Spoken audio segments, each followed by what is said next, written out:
പിതാവിന്റെയും പുത്രന്റെയും പരിശുദ്ധാത്മാവിന്റെയും നാമത്തിൽ ആമേൻ. അമ്മേ പരിശുദ്ധ അമ്മേ, അമ്മേ പരിശുദ്ധ ദൈവമാതാവേ, കൃപാസനത്തിലൂടെ ഞങ്ങൾക്കും ഞങ്ങളുടെ ദേശത്തിനും അമ്മ മധ്യസ്ഥം തേടി തന്ന എല്ലാ അനുഗ്രഹങ്ങൾക്കും കൃപകൾക്കും ഞങ്ങളിപ്പോൾ ഹൃദയം നിറഞ്ഞ നന്ദി പറയുന്നു. അമ്മേ പരിശുദ്ധമ്മേ, ദൈവമാതാവേ, 2004 ഡിസംബർ 7 ഉച്ചകഴിഞ്ഞ് 2:30 കൃപാസനത്തിൽ സംഭവിച്ച അമ്മയുടെ പ്രത്യക്ഷപ്പെടലിനെ കുറിച്ച് തിരുസഭയ്ക്ക് സമർപ്പിച്ചിരിക്കുന്ന പഠനരേഖകളുടെ സഭാത്മകമായ പഠനം ആരംഭിക്കുവാൻ ഞങ്ങൾ പ്രാർത്ഥിക്കുന്നു.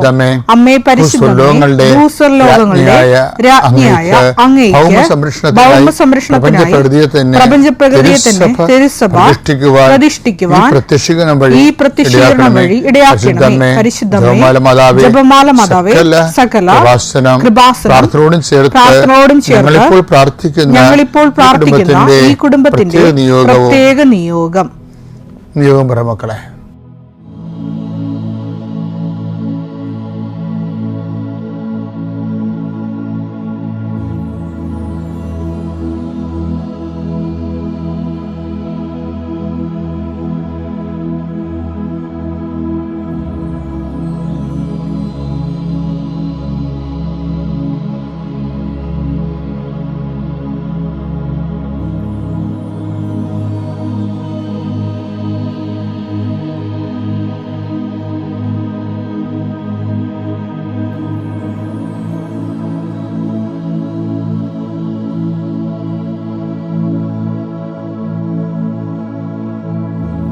അമ്മയുടെ പ്രത്യക്ഷീകരണത്തിന്റെ ഈ അനുഗ്രഹവേളയിൽ ഞങ്ങൾക്ക് സാധിച്ചു തരുവാൻ കനിയണമേ. ആമേൻ. കർത്താവേ, നിന്റെ ഉന്നതമായ നാമത്തിന് സ്തോത്രം ചെയ്യുന്നു. കർത്താവേ, നിന്റെ വിശുദ്ധ പൗരോഹിത്യത്തെ മഹത്വപ്പെടുത്തണമേ. കർത്താവേ, സഭയിലുള്ള സാന്നിധ്യം പ്രകടമാക്കണമേ. 40 വർഷം ഞാൻ അർപ്പിച്ച കൃപാന്റെ യുഗതിയാണ്. കൃപാസ്ഥാനത്താറെ ജീവനോടെ പ്രത്യക്ഷപ്പെട്ട മാതാവിന്റെ മാധ്യസ്ഥ ഇന്ന് അങ്ങയുടെ മക്കളെ പ്രാർത്ഥന കൂടുന്ന എല്ലാ മക്കൾക്കും വേണ്ടി പ്രാർത്ഥിക്കുകയാണ്. കർത്താവ്, കിടപ്പായിപ്പോയവര്, ഇങ്ങനെ ഒരു ആരോഗ്യമുണ്ട് പക്ഷെ കിടന്നു പോയവര്, ചിലപ്പോൾ അപകടം ഉണ്ടായി കിടന്നു പോയവര്, കർത്താവെ പ്രഷർ വന്ന് കിടന്നു പോയവര്, കർത്താവിൻ്റെ തിരുമുറുപാടുന്ന വലതുകരം ആണിപ്പെടുതാടുന്ന അത്ഭുതകരം ആ കിടന്നുപോയ മക്കളുടെ മേൽ ശരീരത്തിൽ തലയ്ക്കപ്പെടട്ടെ. യേശുക്രിസ്തു ഉന്നതമായ നാമത്തിൽ നീ സൗഖ്യം പ്രാപിക്കട്ടെ എന്ന് കൽപ്പിക്കുന്നു. കർത്താവേ, പടലപ്പിണക്കങ്ങളും തൊഴുത്തിൽ കുത്തുമൂലം കുടുംബത്തിൽ കലഹവും കോലാഹലങ്ങളും സമാധാനം നഷ്ടപ്പെട്ട കുടുംബങ്ങൾ, നീ ഏത് ഭവനത്തിൽ പ്രവേശിക്കുമ്പോഴും ആ ഭവന സമാധാനം ആശംസിക്കണം. സമാധാന ദൂതൻ അവിടെ ഉണ്ടെങ്കിൽ നിന്റെ സമാധാനം പരിക്കും. കർത്താവേ, അടിയൻ്റെ പ്രാർത്ഥന കൊണ്ടും അമ്മയുടെ പ്രത്യക്ഷീകരണം കൊണ്ടും കർത്താവെ ആ കുടുംബങ്ങൾക്ക് സമാധാനം ഉണ്ടാകണമെന്ന് പ്രാർത്ഥിക്കുന്നു. പഠിക്കാൻ പോകുന്ന കുഞ്ഞുങ്ങൾ, പഠിക്കുന്നതിന് വേണ്ടി ഒരുങ്ങുന്ന കുഞ്ഞുങ്ങൾ, കർത്താവെ എന്തെല്ലാം കാര്യങ്ങൾക്ക് വേണ്ടി മക്കളെ വേദനിച്ചുകൊണ്ട് ആശങ്കപ്പെട്ടുകൊണ്ട് കണ്ണുനീരോടെ വിഷമിക്കുന്നുണ്ടോ ആ മേഖലയിലെല്ലാം പരിശുദ്ധാത്മ പ്രവർത്തിച്ചുകൊണ്ട് നിൻ്റെ വിഷയത്തിൽ ദൈവം തീരുമാനം എടുക്കാൻ പോകുന്നു. കർത്താവിൻ്റെ മുമ്പിൽ നീ ജാഗ്രതയോടെ പെരുമാറുക. കർത്താവെ, അകലം വിട്ടുപോകുന്നവർ, രാജ്യം വിട്ടുപോകുന്നവർ, വീട് വിട്ടുപോകുന്നവർ, ഞങ്ങൾ കണ്ണുമ്പിൽ മറയുന്നവർ കർത്താവിൻ്റെ കൃപയാൽ നിറക്കപ്പെടട്ടെ എന്ന് പ്രാർത്ഥിക്കുന്നു.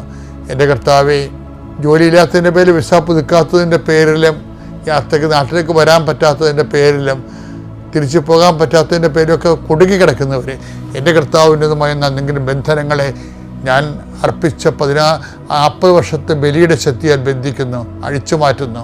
കർത്താവിൻ്റെ കരുണ നിന്നെ ആവശ്യിക്കുകയും നീ വിടുതൽ പ്രാപിക്കുകയും ചെയ്യട്ടെ. I command you in the name of Jesus Christ, you be healed and delivered. വിശ്വാസ പ്രമാണം. സർവശക്തനായ പിതാവും ആകാശത്തിന്റെയും ഭൂമിയുടെയും സൃഷ്ടാവുമായ ദൈവത്തിൽ ഞാൻ വിശ്വസിക്കുന്നു. അവിടുത്തെ ഏകപുത്രനും ഞങ്ങളുടെ കർത്താവുമായ ഈശോമിശിഹായിലും ഞാൻ വിശ്വസിക്കുന്നു. ഈ പുത്രൻ പരിശുദ്ധാത്മാവിനാൽ ഗർഭസ്ഥനായി കന്യകാമറിയത്തിൽ നിന്ന് പിറന്ന് പൊന്തിയോസ് പീലാത്തോസിന്റെ കാലത്ത് പീഡകൾ സഹിച്ച് കുരിശിൽ തറയ്ക്കപ്പെട്ട് മരിച്ച് അടക്കപ്പെട്ട് പാതാളങ്ങളിൽ ഇറങ്ങി മരിച്ചവരുടെ ഇടയിൽ നിന്ന് 3-ാം നാൾ ഉയർത്ത് സ്വർഗത്തിലേക്ക് എഴുന്നള്ളി സർവശക്തിയുള്ള പിതാവായ ദൈവത്തിന്റെ വലതുഭാഗത്തിരിക്കുന്നു. അവിടെ നിന്ന് ജീവിക്കുന്നവരെയും മരിച്ചവരെയും വിധിക്കുവാൻ വരുമെന്നും ഞാൻ വിശ്വസിക്കുന്നു. പരിശുദ്ധാത്മാവിലും ഞാൻ വിശ്വസിക്കുന്നു. വിശുദ്ധ കത്തോലിക്കാ സഭയിലും പുണ്യവാന്മാരുടെ ഐക്യത്തിലും പാപങ്ങളുടെ മോചനത്തിലും ശരീരത്തിന്റെ ഉയർപ്പിലും നിത്യമായ ജീവിതത്തിലും ഞാൻ വിശ്വസിക്കുന്നു. ആമേൻ. സ്വർഗ്ഗസ്ഥനായ ഞങ്ങളുടെ പിതാവേ, അങ്ങയുടെ നാമം പൂജിതമാകണമേ. അങ്ങയുടെ രാജ്യം വരണമേ. അങ്ങയുടെ തിരുമനസ് സ്വർഗത്തിലെ പോലെ ഭൂമിയിലുമാകണമേ. അന്നു വേണ്ടുന്ന ആഹാരം ഇന്ന് ഞങ്ങൾക്ക് തരണമേ. ഞങ്ങളോട് തെറ്റ് ചെയ്യുന്നവരോട് ഞങ്ങൾ ക്ഷമിക്കുന്നത് പോലെ ഞങ്ങളുടെ തെറ്റുകൾ ഞങ്ങളോടും ക്ഷമിക്കണമേ. ഞങ്ങളെ പ്രലോഭനത്തിൽ ഉൾപ്പെടുത്തരുതേ, തിന്മയിൽ ഞങ്ങൾ രക്ഷിക്കണമേ. ആമേൻ. നന്മ നിറഞ്ഞ മറിയമേ, സ്വസ്തി. കർത്താവ് അങ്ങയുടെ കൂടെ സ്ത്രീകളിൽ അങ്ങ് അനുഗ്രഹിക്കപ്പെട്ടവളാകുന്നു. അങ്ങയുടെ ഉദരത്തിൻ ഫലമായി ഈശോ അനുഗ്രഹിക്കപ്പെട്ടവനാകുന്നു. പരിശുദ്ധ മറിയമേ, തമ്പുരാന്റെ അമ്മേ, പാപികളായ ഞങ്ങൾക്ക് വേണ്ടി ഇപ്പോഴും ഞങ്ങളുടെ മരണസമയത്തും തമ്പുരാനോട് അപേക്ഷിക്കണമേ. ആമേൻ. എൻ്റെ പ്രിയപ്പെട്ടവരെ, ദുഷ്ടഭൃത്യ, നിന്നോട് ഞാൻ ക്ഷമിച്ചതുപോലെ നീയും അവനോട് ക്ഷമിക്കേണ്ടതായിരുന്നില്ലേ? അർഹത നഷ്ടപ്പെടുത്തി കണ്ട ഒരാള്. ആ വചനം എടുത്തേ. മത്തായിയുടെ സുവിശേഷം 18-ാം അധ്യായം 23 മുതലുള്ള തിരുവചനം. മത്തായി 18-23 വചനങ്ങൾ. സ്വർഗ്ഗരാജ്യം സേവകന്മാരുടെ കണക്ക് തീർക്കാൻ ആഗ്രഹിച്ച ഒരു രാജാവിന് സദൃശമാണ്. കണക്ക് തീർക്കാൻ ആരംഭിച്ചു. 10,000 താലന്ത് കടപ്പെട്ടു. 10,000 താലന്ത് കടപ്പെടുന്ന ഒരുവൻ അവർ അവന്റെ മുമ്പിൽ കൊണ്ടുവന്നു. അവന് അത് വീട്ടാൻ നിർവാഹമില്ലായിരുന്നു. അവനെയും ഭാര്യയെയും മക്കളെയും അവന്റെ സമസ്ത വസ്തുക്കളും വിറ്റ് കടം വീട്ടാൻ യജമാനൻ കൽപ്പിച്ചു. അപ്പോൾ സേവകൻ വീണ് നമസ്കരിച്ചുകൊണ്ട് പറഞ്ഞു, അപ്പൊ എന്നോട് ക്ഷമിക്കണം, എല്ലാം തന്നു വീട്ടിക്കൊള്ളാം. ആ സേവകന്റെ യജമാനൻ മനസ്സലിഞ്ഞ് അവനെ വിട്ടയക്കുകയും അപ്പൊ അവന് കടവിളച്ച് കിട്ടി, അർഹത കിട്ടി. അടുത്ത വചനം എന്താ? അവൻ പുറത്തിറങ്ങിയപ്പോൾ ഈ അർഹത ഇവൻ കളയുന്നുണ്ട് പിന്നീട്. അതാണ് വിഷയം. ഓക്കെ, അർഹത പലർക്കും കിട്ടും, പക്ഷെ കൈയിരിപ്പ് കാരണം അർഹത അവർ കളഞ്ഞെടുക്കും. അവൻ പുറത്തിറങ്ങിയപ്പോൾ തനിക്ക് 100 ദനാറ നൽകാൻ, അത് നിസ്സാര കാശാണ്. 100 ദനാർ തരാനുണ്ടായിരുന്ന തന്റെ സഹസേവകൻ ഒരുവനെ കണ്ടുമുട്ടി. അവന്റെ കഴുത്ത് പിടിച്ച് ഞെരിച്ച് കൊണ്ട് അവൻ പറഞ്ഞു, എനിക്ക് തരാനുള്ളത് തന്നു തീർക്കുക. മറ്റേ താലന്താണ് 10,000 സ്വർണമാണ്. ഇത് വെള്ളി നാണയമാണിത്. 10 വില കുറവാണ്. 100 വെള്ളി നാണയം. അത് തരാത്തവന്റെ കഴുത്തിന് ഇവൻ ഈ 10,000 താലന്ത് ഇളച്ച് കിട്ടിയവനെ, 10,000 സ്വർണ്ണ നാണയങ്ങൾ ഇളച്ച് കിട്ടിയവൻ 100 വെള്ളി നാണയക്കാരൻ എൻ്റെ കടക്കാരനെ കണ്ടപ്പോൾ അവൻ്റെ കഴുത്ത് പിടിച്ച് ഞെരിച്ച്. അപ്പോൾ ഈ കയ്യിരിപ്പാണേ. അപ്പോഴുടനെ മറ്റുള്ളവർ വന്ന് രാജാവിനോട് പറയും, നമ്മൾ അങ്ങ് സമക്ഷത്തുനിന്ന് ദയവുണ്ടായി അവൻ്റെ 10,000 താലന്ത് ഇളച്ച് കിട്ടില്ലേ? അതെ, കൊടുത്തു. അവൻ പുറത്തിറങ്ങിയപ്പോൾ അവന് 100 വെള്ളി നാണയം തരാനുണ്ടായിരുന്നു, അവൻ്റെ കഴുത്ത് ഞെരിച്ചെന്ന് പറയും. അപ്പോൾ രാജാവ് അലറും, ദുഷ്ടപ്പെടുത്തിയ കൊണ്ടുവരാൻ പറഞ്ഞവനെ കൊണ്ടുവന്ന്. എന്താ പിന്നെ അടുത്ത ഭാഗം വായിച്ചേ? മത്തായി 18:32-33. മത്തായി 18:32-33. അവനെ വിളിച്ചു പറഞ്ഞു, ദുഷ്ടനായ സേവക, നീ എന്നോട് കേണപേക്ഷിച്ചുകൊണ്ട് നിന്റെ കടമെല്ലാം ഞാൻ ഇളച്ചു. അതവിടെയാണ് വിഷയം. ഞാൻ നിന്നോട് കരുണ കാണിച്ച പോലെ നീ നിന്റെ സഹസേവകനോട് കരുണ കാണിക്കേണ്ടതായിരുന്നില്ല. അപ്പൊ കരുണ ഒരു വിഷയമാണ്. നമ്മൾ കൈപ്പറ്റുമ്പോൾ തന്നെ മറ്റുള്ളവരോടും കരുണ കൊടുക്കണം. നമ്മളെല്ലാവരോടും കരുണ വാങ്ങിക്കും. നമ്മുടെ മേലാളന്മാർക്കെന്നെല്ലാം കരുണ കൈപ്പറ്റും. കീഴാളന്മാർക്ക് നമ്മൾ കരുണ കൊടുക്കത്തില്ല, താഴെയുള്ളവരുടെ കൂടെ. അതൊരു വല്ലാത്ത പ്രശ്നമാണ്. ഇവനെന്ത് ചെയ്യുന്ന ഇവൻ ആദ്യം കരുണ കിട്ടിയ 10,000 താഴെ ഇളച്ചു കിട്ടിയവൻ അവന് ഉള്ളതോടെ പോയി. അർഹത കിട്ടിയവൻ അർഹത നഷ്ടപ്പെടുത്താൻ. നിങ്ങൾക്ക് പണ്ട് ഇതിനേക്കാൾ അർഹത ഉണ്ടായിരുന്ന ആൾക്കാരാണെന്ന് ഓർക്കണം. നിങ്ങളുടെ കയ്യിരിപ്പ് കാരണം അർഹത നഷ്ടപ്പെടുത്തിയതാണ്. നിങ്ങൾക്ക് എന്തെങ്കിലും ആനുകൂല്യം കിട്ടുന്ന കാര്യം വരുമ്പോൾ നിങ്ങൾ ദൈവത്തെ മറക്കും. നമുക്കതിൽ നിന്ന് നേട്ടവും ഒക്കെ ഉണ്ടാകുന്ന വിഷയം വരുമ്പോഴേ നമ്മൾ കുറേ വചനം മറന്നു പോകും, പിന്നെ പള്ളി മറക്കും. എനിക്ക് ഏറ്റവും ദേഷ്യം ഈ ദിവസം കുർബാന കാണുന്നവരെ. അപ്പം നിങ്ങളോർക്കും ജോസഫ് അച്ഛൻ പിന്നെ അതല്ലേ പറയണത് എല്ലാ ദിവസവും കുർബാനക്ക് പോകണമെന്ന്. എല്ലാ ദിവസവും കുർബാനക്ക് പോകണം, കുർബാന സ്വീകരിക്കുകയും വേണം. പക്ഷേ നിങ്ങളുടെ ജീവിതമായിട്ട് എന്തെങ്കിലും ബന്ധം അതിനുണ്ടാകണം. ഞാൻ ഈ നാട്ടുപുറങ്ങളൊക്കെ ചെല്ലുമ്പോൾ ഒത്തിരി കുർബാന, ഞാൻ എത്രയോ പള്ളികളിൽ ഇരുന്ന ആളാണ്. യോ, എനിക്ക് ഈ ഓസ്തി മുറിച്ച് കപ്പേരുണ്ടല്ലോ, കപ്പേര് അവിടെ നിന്ന് ഒരു മെഷീൻ എടുത്തിട്ട് ഈ ഓസ്തി എല്ലാം ഇങ്ങനെ ഇരുന്നുകൊണ്ട് ഒറ്റയ്ക്ക് ഇരുന്നുകൊണ്ട് ഇങ്ങനെ ഓസ്തി, ചെറിയ ഓസ്തി, ഒരു വലിയ ഓസ്തിയാണ് നമുക്ക് കിട്ടണത്. അതിൽ നിന്ന് ചെറുതും വലുതുമൊക്കെ വെട്ടിയെടുക്കണം. വലുതിനെ വെട്ടിയെടുക്കണം, പിന്നെ ചെറിയ ബാക്കിയുള്ളതാണ് നമ്മൾ ചെറിയ ഓസ്തി ഉണ്ടാക്കിയിട്ട് കപ്പേര് ഇങ്ങനെ കൂട്ടി കൂട്ടി വെക്കും. ഇത് കാണുമ്പോൾ എനിക്ക് ചിരിയും വരും ദേഷ്യവും വരും. എന്താണ്, എത്രയോ കാപട്യം പിടിച്ച ആൾക്കാരുടെ ഉള്ളിൽ കർത്താവ് ചെന്നടങ്ങേണ്ട സംഭവമാണിത്. അത് ഭയങ്കര സങ്കടകരമായി. ഇന്നത്തെ സഭയിൽ ഏറ്റവും സങ്കടകരമായ ആൾക്കാർ ഡെയിലി കമ്മ്യൂണിക്കൻ്റാണ്, ദിവസം കുർബാന സ്വീകരിക്കുന്നവർ.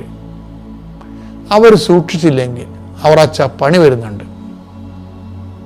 എന്താ പ്രശ്നം വെച്ചാൽ നിങ്ങൾക്ക് അറിയത്തില്ല നിങ്ങൾ എന്താണ് പാനം ചെയ്യണത്, ഭക്ഷിക്കണമെന്ന്.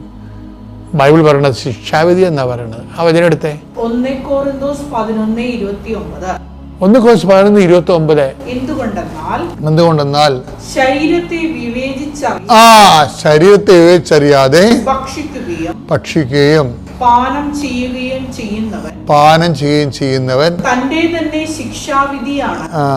തന്റെ തന്നെ ശിക്ഷാവിധിയാണ് ഭക്ഷിക്കുന്നതും പാനം ചെയ്യുന്നത്. അപ്പൊ മനസ്സിലായില്ലേ, ശിക്ഷാവിധി ആൾക്കാരെ വായും പൊളിച്ച് വരുമ്പോൾ ഓർത്തേക്കണം, മിക്കവാറും ഇത് എൻ്റെ ശിക്ഷയ്ക്ക് അവസാനിക്കുമെന്ന്. അങ്ങനെ മനസ്സ് പറഞ്ഞാൽ പിന്നെ സ്വീകരിക്കരുത് നിങ്ങൾ. കാര്യം ദിവ്യകുർബാന എന്ന് പറയുമ്പോൾ നമ്മൾക്ക് പണ്ടൊരു വിശുദ്ധനുണ്ടായിരുന്നു, എനിക്ക് എപ്പോഴും എനിക്ക് ഇഷ്ടമുള്ള ആളയാൾ. അയാൾക്ക് 8 കിലോമീറ്റർ 8 മൈൽ നടക്കണം അങ്ങേരുടെ ഫാക്ടറി ജോലിയാണ്. അപ്പോൾ ഒരു ചോറ്റുപാത്രത്തിൽ ചപ്പാത്തിയും കൊണ്ട് പുള്ളി ഓടാതെ എത്തത്തില്ല അവിടെ വരെ. പുള്ളിക്ക് ഭയങ്കര ഇഷ്ടമാണ് കുർബാന കൂടുന്നത്. പിന്നെ കുർബാനയുടെ സമയമാകുമ്പോൾ പുള്ളി പോണ സമയത്ത് പോയ വഴി പള്ളിയുണ്ട്, പക്ഷേ പള്ളി അടച്ചു പോകും. പുള്ളിക്ക് സങ്കടമാണ് കർത്താവിനെ കാണാൻ പറ്റാത്ത. അപ്പോൾ ഉടനെ അടക്കണ പള്ളിയിൽ ഓട്ടത്തിൽ ഈ പാത്രവും ഇരിക്കി പിടിച്ചിട്ടുണ്ട് 2 മുട്ടും ധ്യാനവാതിലെ. എന്നിട്ട് പറയും, കർത്താവ് മാട്ടും വന്നു കേട്ടാ, മാട്ടിന് സമയമില്ലെന്ന് നിനക്കറിയാവില്ല, മാട്ടും പോകണ. എനിക്ക് ഭയങ്കര ഇഷ്ടമാണത് കേൾക്കണത്. എന്ന് വെച്ചാൽ അങ്ങനെ പോയി ആ മനുഷ്യൻ വിശുദ്ധ മാട്ടിനായി. അപ്പം ദിവ്യകുർബാന ചുമ്മാ ഒരു 1/2 കിലോമീറ്റർ അകലെ നിന്ന് അടച്ചിട്ട പള്ളിയുടെ പുറത്ത് നിന്ന് നമുക്ക് വിശുദ്ധരാകാൻ പറ്റൂ. ആ സ്ഥലത്താണ് നീ ദിവസവും പോയി കുർബാന സ്വീകരിച്ച്. ഉടമ്പടിയിലെ മെയിൻ സംഭവം കുർബാന സ്വീകരണം തന്നെയാണ്, ഒരു കാര്യം. പക്ഷെ എപ്പോഴും ഓർത്തേക്കണം, അത് പറഞ്ഞ് നമുക്ക് അർഹതയില്ലാത്തതാണെങ്കിൽ നമ്മൾ സ്വീകരിക്കരുത്. അതെപ്പോഴും ഓർത്തേക്കണം. അർഹത ഉണ്ടാക്കിയെടുക്കണം നമ്മൾ. പിതാവിൻ്റെയും പുത്രൻ്റെയും പരിശുദ്ധാത്മാവിൻ്റെയും നാമം. അന്ന് എല്ലാം വന്നിങ്ങനെ മേടിച്ചിട്ട് ആൾക്കാർക്കൊന്നും വലിയ താല്പര്യമില്ല, ചിലർ മേടിക്കൂല. പക്ഷെ ഞാനെല്ലാം മേടിച്ചിട്ട് കൂട്ടി വയ്ക്കുമായിരുന്നു. എന്തിനാന്ന് വെച്ചാൽ എനിക്ക് എൻ്റെ മോൾക്ക് കൊടുത്തു വരണം. കാരണം അതാണ് എൻ്റെ ഒരു ബലം. കാരണം അവളുടെ മുഴ അവളതിനെ ആദ്യം അറിയിച്ചില്ല, ടെസ്റ്റ് ചെയ്യാൻ നോക്കി, പിന്നീടാണ് അവൾ പറയണം. അപ്പോഴൊക്കെ എനിക്ക് ആദ്യമായി ഇത് വേറൊരു രോഗമായി പോയാൽ എൻ്റെ മാതാവേ നീ എൻ്റെ ജീവൻ എടുത്തോ, എൻ്റെ മോൾക്ക് ഐസ് വന്നേക്കടയെന്ന് ഞാൻ പറയണമായിരുന്നു. അപ്പോൾ ഈ തൈലം അവിടെ എത്തിച്ചപ്പോൾ തന്നെ എനിക്ക് ആശയം. അപ്പോൾ ഞാൻ പറഞ്ഞു, മോന് വിശ്വാസം ഇല്ലെങ്കിലും മമ്മി ഇവിടെ മോൻ്റെ തൊണ്ടയെന്ന് പറഞ്ഞാൽ എൻ്റെ തൊണ്ടയിലിട്ട് പ്രാർത്ഥിക്കാറുണ്ട്. അപ്പോൾ അതുപോലെ മോൻ കുരിശ് വരച്ച് തൊണ്ടയിലിട്ട് നാവിൽ കുരിശ് വരച്ച് വിശ്വാസ പ്രമാണം ചൊല്ലി അമ്മനോട് പറഞ്ഞോ മോനെ എന്ന് പറഞ്ഞു. അപ്പോൾ കഴിഞ്ഞ മാസം എൻ്റെ കൊച്ചി വിളിച്ചിട്ട് പറഞ്ഞ്, മമ്മി ടെസ്റ്റ് ചെയ്തപ്പോൾ തൈറോയിഡ് മുഴയില്ല. അത് ഏറ്റവും വലിയൊരു സാക്ഷ്യം, കാരണം തൊണ്ടയിലുണ്ടായിരുന്നതാണ്. പിന്നെ PCOD ബ്ലീഡിങ് ആയിരുന്നു, അതെല്ലാം മാറി ഇപ്പം നോർമൽ പീരിയഡ്സായി, അതും സമാധാനമായി. പിന്നെ എൻ്റെ കൊച്ചി ഇന്ന് വരെയൊക്കെ ചിരി ഭയങ്കര ആദ്യമാണ്. കൂട്ടുകാരോട് മാത്രം അത്യാവശ്യം, അതും കയ്യിലെണ്ണാവുന്ന കൂട്ടുകാർ, അസിസി പഠിച്ച പിള്ളേർ മാത്രം. അവർ തന്നെ ഇപ്പോൾ കാനഡയിലും അമേരിക്കയിലും ഉണ്ട്. അപ്പം ഞാൻ പറഞ്ഞു, എൻ്റെ മോളുടെ ആദരം പൊട്ടിച്ചിരി കൊണ്ട് നിറക്കണേ, നിൻ്റെ മഹത്വം എപ്പോഴും പറയാൻ എൻ്റെ കുഞ്ഞിനെ അനുവദിക്കണേ. അവളുടെ നാവ് കൊണ്ട് എൻ്റെ അമ്മ കൃപാസനമ്മ എനിക്ക് തന്നെന്ന് പറയണേ മാതാവിയെന്ന് ഞാൻ പറഞ്ഞു. അവർക്കൊന്ന് മനസ്സിലാക്കി കൊടുക്കണേ എന്ന് പറഞ്ഞു. അതേപോലെ അച്ഛൻ്റെ കാശ് രൂപ അവിടെ എത്തി. 3 ഇൻ്റർവ്യൂവിലാണ് 60ഓളം റിജക്ഷൻ വന്നു. ഈ 3 ഇൻ്റർവ്യൂ. അപ്പോൾ അച്ഛൻ ബ്ലെസ് ചെയ്ത പേപ്പർ ഞാൻ ഈ ഉപ്പിട്ടിട്ട് അത് കത്തിച്ച് കളഞ്ഞു, കാരണം അത് ഇല്ലാത്തതാണല്ലോ. അപ്പം ഞാൻ പറഞ്ഞു, ഈശോടെ നീ പുതിയത് വെച്ച് താന്ന് പറഞ്ഞു. അങ്ങനെ 3 ഇൻ്റർവ്യൂ വന്നു. അതിലൊരു ഇൻ്റർവ്യൂ അമേരിക്കൻ കമ്പനിയാണ്, എല്ലാ സിഒമാരുടെയും കൂടിയുള്ള കമ്പനിയാണ്. അവൾ പറഞ്ഞ് അവർക്ക് എന്നെ ഇഷ്ടമായിട്ടുണ്ട്, പക്ഷേ അവിടെ കിട്ടിയ മമ്മി നമുക്ക് 1 വർഷത്തിനെല്ലാം കൊണ്ട് എല്ലാം ശരിയാകും. പിന്നെ എനിക്ക് വേണമെങ്കിൽ അവിടെ വരുമ്പോഴും വീട്ടിൽ നിന്ന് വർക്ക് ചെയ്യാം, നല്ല കമ്പനിയാണ്, അവർക്ക് ഇഷ്ടമെന്ന് പറഞ്ഞു. അപ്പം ഞാൻ പറഞ്ഞു, മോനൊരു പണി, അച്ഛൻ്റെ കാശ് രൂപ എടുത്ത് മാലയിൽ ഇട്ടിട്ട് ഫ്രണ്ടിൽ വെക്ക്. അത് കഴിഞ്ഞിട്ട് ഇൻ്റർവ്യൂവിലൊക്കെ അത് വെക്കണം. പിന്നെ ഒരു കുരിശ് പോലെ ഒരു ഇച്ചിരി ഉപ്പ് ലാപ്ടോപ്പിൻ്റെ അരിയിലിട്, ലാപ്ടോപ്പിലൊരു തൈലം എടുത്ത് കുരിശിട്, ബാക്കി അമ്മ നോക്കിക്കോളൂ എന്ന് പറഞ്ഞു. അങ്ങനെ അതിൻ്റെ ഇടയിൽ എൻ്റെ മോളുടെ എനിക്ക് കടമുണ്ട്. ഞാൻ ഉടമ്പടി ഒതുക്കിയപ്പോൾ അമ്മേനോട് പറഞ്ഞ്, അമ്മേ എനിക്ക് ജൂണിൽ അമ്മ കടം വീട്ടിൽ തന്നെ, എങ്ങനെയാണെന്നൊന്നും ഞാൻ പറയണില്ല, മക്കൾക്ക് വേണ്ടി വന്ന കടമാണ്, എനിക്ക് വീട്ടിൽ തന്നേ പറ്റൂ എന്ന് പറഞ്ഞു. ഞാൻ അമ്മയുടെ മുഖത്ത് നോക്കി പറഞ്ഞിട്ട് പോയി. പക്ഷേ അത് ഞാൻ ഏപ്രിൽ പറഞ്ഞ് മെയ്യിൽ ചിന്നുവിൻ്റെ ഒരു ഫ്രണ്ട് പറഞ്ഞു, മമ്മി ഞാൻ വീട്ടിലോട്ട് ഹോസ്റ്റലിലോട്ട് പോകുന്ന ഒരു പ്രശ്നമുണ്ട്, അപ്പോൾ എൻ്റെ കയ്യിൽ കുറച്ച് സ്വർണ്ണം ഉണ്ട് മമ്മി, അത് മമ്മിയുടെ കയ്യിൽ ഇരിക്കട്ടെ എന്ന് പറഞ്ഞു. അപ്പം ഞാൻ ആ സ്വർണം മോളെ എന്താണെന്ന് ചോദിച്ചാൽ പറഞ്ഞു, അത് എനിക്ക് ആകെ ഉള്ളതാണ്, ഞാൻ കിട്ടണ കൊണ്ട് ഓടിയതാന്ന് പറഞ്ഞു. അപ്പം ഞാൻ അന്ന് പള്ളിയിലെ പെരുന്നാളാണ്, അങ്ങോട്ട് പോകാൻ നിൽക്കണേ. അപ്പം ഞാൻ പറഞ്ഞു, ശരി, ഞാൻ അവിടെ ഒന്നും മേടിക്കാതെ അത് ബാഗിൽ വെച്ചിട്ട് ഞാൻ പള്ളിയിൽ കുർബാന കൂടി പ്രദക്ഷിണം കഴിഞ്ഞു. വീട്ടിൽ വന്ന് ഇത് തുറന്ന് കട്ടിലയിൽ വെച്ച് വൈറ്റ് ഷോൾ എടുത്തിട്ട് അതിൽ വെച്ചപ്പോഴാണ് കംപ്ലീറ്റ് സ്വർണം, വജ്രങ്ങൾ ഉൾപ്പെടെ. അപ്പം ഞാൻ പറഞ്ഞു, കൊച്ചി എനിക്ക് പേടിയാണ്, ഇവിടെ മക്കളാണെങ്കിൽ രാത്രി വർക്കുള്ളതുകൊണ്ട് ഉറക്കം ഇരിക്കും, അപ്പോൾ മമ്മി എവിടെയും വെച്ചോ, അല്ലെങ്കിൽ നമുക്ക് ലോക്കറിൽ വെക്കാമെന്ന്. അപ്പോഴാണ് ഞാൻ ഓർത്തത്, അമ്മ എനിക്കിത് കടം വീട്ടാനും കൂടി തന്നതായിരിക്കുമോ, കാരണം നമ്മ ഫാമിലി ഫ്രണ്ട് പോലത്തെ പിള്ളേർ അവരാണ്. അപ്പം ഞാൻ അതിനോട് ചോദിച്ചു, മോനെ മമ്മി അതിൽ നിന്നൊരു ഇച്ചിരി സ്വർണ്ണം എടുത്തിട്ട് പണയം വെച്ചോട്ടെ, മമ്മിയുടെ പേരിലാണല്ലോ ലോക്കറിൽ വെക്കണം. അപ്പോൾ അത് മമ്മിക്ക് ഇഷ്ടമുള്ള എന്താണെന്ന് വെച്ചാൽ എടുത്തിട്ട് എഴുതി വെച്ചാൽ മതി എന്ന് പറഞ്ഞു. അപ്പം ഞാൻ പിറ്റേ ദിവസം വിളിച്ചിട്ട്, വേണ്ട എന്നെ ചിന്നു ചീത്ത പറയും, വേണ്ട എന്ന് പറഞ്ഞു. എന്നിട്ട് ഞാൻ പിറ്റേ ദിവസം ഇവിടെ ഓടി വന്നിട്ട് അമ്മേനോട് ചോദിച്ചു, അമ്മ വിട്ടതാണ്, ഞാൻ എടുത്തോട്ടെ, കാരണം ഈ ബാങ്ക് മാനേജരും പണയം വെച്ച ആൾക്കാരും ഒക്കെ ഇങ്ങനെ വിളിക്കുമ്പോൾ, ശരിക്കും പറഞ്ഞാൽ വർക്ക്ഷോപ്പാണ് ഡാഡിക്ക്. അപ്പോൾ വയ്യാത്ത ആളുമല്ലേ, അപ്പോൾ ചിലപ്പോൾ ഒരു 1000 അപ്പോൾ അതിൻ്റെ ഇടയിൽ നമുക്കല്ലാത്ത കാര്യങ്ങളും ഉണ്ടല്ലോ. അപ്പം ഞാൻ അങ്ങനെ പറഞ്ഞു, മോൾക്ക് ജോലി ഇല്ലല്ലോ, അപ്പോൾ അവൾക്കൊരു ആശ്വാസം, കാരണം എപ്പോഴും അവളോട് ജോലി ആയാന്ന് ചോദിക്കണ്ട, അപ്പോൾ ഇതൊന്ന് വീട്ടിൽ നിന്നാൽ എനിക്ക് സമാധാനമാവുമല്ലോ എന്ന് പറഞ്ഞു. പക്ഷെ ഒരാഴ്ച കഴിഞ്ഞപ്പോൾ ഇതേപോലെ മാനേജരും ബാങ്കിൽ ലേലത്തിൽ വെക്കും എന്നൊക്കെ പറഞ്ഞപ്പോൾ ഞാൻ മാതാവിനോട് ഒന്ന് പറഞ്ഞു, അമ്മേ ഞാനിതൊന്ന് എടുത്തോട്ടെ, ഡിസംബറിൽ ഞാൻ എടുത്ത് വെച്ചോളാം, ആ ബാങ്കിൽ തന്നെയാണ് പണയനൊക്കെ ഇരിക്കണമെന്ന് പറഞ്ഞു. അപ്പം അമ്മ ചിരിക്കണം, അല്ലെങ്കിൽ നല്ല ചിരിച്ച മുഖം ഇരിക്കും, ഇതിങ്ങനെ വെറുതെ ഒരു ഇത്. അപ്പം ഞാൻ പറഞ്ഞു, അമ്മേ ഞാൻ അമ്മേനോട് ചോദിച്ചിട്ട് എടുക്കാൻ പോവാം, ഞാൻ വേറെ ഒന്നും നോക്കണല്ലോ കേട്ടോ എന്ന് പറഞ്ഞ് ഞാൻ വീട്ടിൽ പോയി ഇത് അതേ ബാങ്കിൽ വെച്ച് അത്യാവശ്യം കടങ്ങളൊക്കെ വീട്ടി. 3-4 ആഴ്ചയപ്പോൾ ഈ കൊച്ചെന്നെ വിളിച്ചിട്ട് പറഞ്ഞ്, മമ്മി ഒന്ന് വേഗം വാ ഇൻഫോ പാർക്കിൽ. അങ്ങനെ ഞാൻ ചെല്ലുമ്പോൾ എന്നെ ഒരു ഫ്ലാറ്റിൽ കൊണ്ടുപോയി.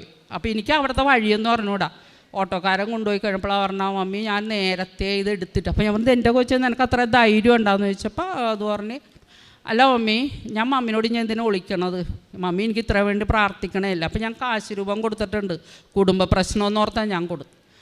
അപ്പോൾ അവൾ പറഞ്ഞ്, ഞാൻ എടുത്താണ്, അങ്ങനെ കുറച്ച് സാധനങ്ങൾ, പിന്നെ ഈ സ്വർണം പെട്ടെന്ന് എടുക്കണം മമ്മി, ഇച്ചിരി കേസ് ഉണ്ടെന്ന് പറഞ്ഞു. അതോടുകൂടി ഞാൻ തളർന്നു, കാരണം വെച്ചിട്ട് 1 മാസം ആകണുള്ളൂ, ഇത്രയും രൂപ ഞാൻ എവിടെ നിന്ന് ഉണ്ടാക്കും. അപ്പം ഞാൻ അമ്മനോട് പറഞ്ഞു, അമ്മേ സിൽവറിലായപ്പോൾ ഇച്ചിരി അഹംഭാവമൊക്കെ വന്നതാ, എനിക്ക് എല്ലാം നടത്തി തരും എന്നൊക്കെ. അപ്പം ഞാൻ വേഗം മാതാവിനോട് പറഞ്ഞു, മാതാവേ എനിക്ക് പേടിയാണ്. അപ്പോൾ ഞാൻ പറഞ്ഞു, മോനെ ഞാൻ കൃപാസനത്തിൽ പോയിട്ട് വരാം, എന്നിട്ട് എന്താ ചെയ്യുക എന്ന് പറഞ്ഞ് പിറ്റേ ദിവസം ഞാൻ ഇങ്ങോട്ട് വന്നു. എന്നിട്ട് ഇവിടെ അമ്മനോട് ചോദിച്ചു, എന്ത് ചെയ്യും മാതാവേ, എനിക്ക് ആരുമില്ല ഹെൽപ്പ് ചെയ്യാനായിട്ട്, ഞാൻ എന്താ ചെയ്യേണ്ടത് ഒന്ന് പറഞ്ഞാ ഞാൻ നിൻ്റെ മുമ്പിലല്ലേ, ഞാൻ വേറെ ഒരു ജീവിതം എൻ്റെ ലൈഫിൽ ഇനി ഇല്ലല്ല എന്നൊക്കെ ഇങ്ങനെ പറഞ്ഞിട്ട് ഞാൻ പോകും. പിറ്റേ 2 ദിവസം കഴിയുമ്പോൾ വരും. അപ്പോഴും കുറേ പത്രവും കാശ് രൂപങ്ങളും കൊന്ത അങ്ങനെ എല്ലാം മേടിച്ച് ആ കാര്യങ്ങൾ ആ വഴിക്ക് നടക്കുന്നുണ്ട്.